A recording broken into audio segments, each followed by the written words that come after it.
Richard Southern joins us once again. And Richard, we've chatted about this sport before, pickleball. It's a growing sport in North America, and it's growing here in Toronto as well.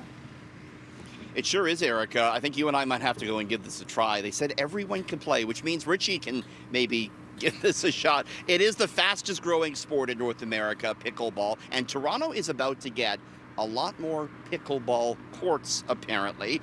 Councillor Paula Fletcher has been asking for more courts to be installed. And she tells me, Erica, there's a new report just back, and Toronto's going to get like 30 more pickleball courts. Take a look at the councillor.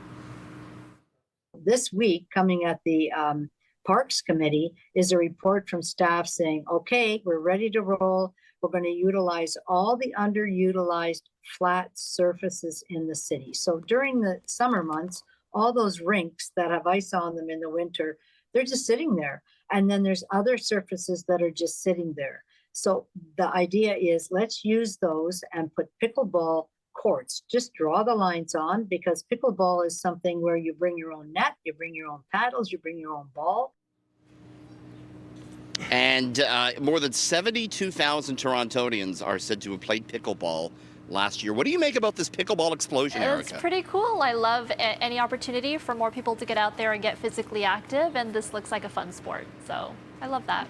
Totally. Yeah. Good. All right, we've got one of your favorite topics now, Richard. NASA's panel on UFOs is holding their first public meeting. Oh, this was something today. Yes, they have a panel looking at what these UFOs or UAPs are. It includes former astronauts and what have you. They said they were looking at 800 incidents, a small percentage of which they can't explain. One of the members of the panel, Erica, said the most common UFO that NASA is studying is a metallic orb that somehow floats around. One of the panel members showed a video of one of these shot in Iraq by a U.S. military drone. Take a look. This is an example of one that I showed at the hearing recently. This is a spherical orb, metallic, in the Middle East, 2022, by an MQ-9. I will come back to the sensor question that David raised here in a moment. This is a typical example of the thing that we see most of. We see these all over the world, and we see these in making very interesting apparent maneuvers. You know, just the fact that NASA's looking at this and holding a news conference is so noteworthy, Erica, because for so long, the U.S. Space Agency debunked these sightings, said there was no such thing.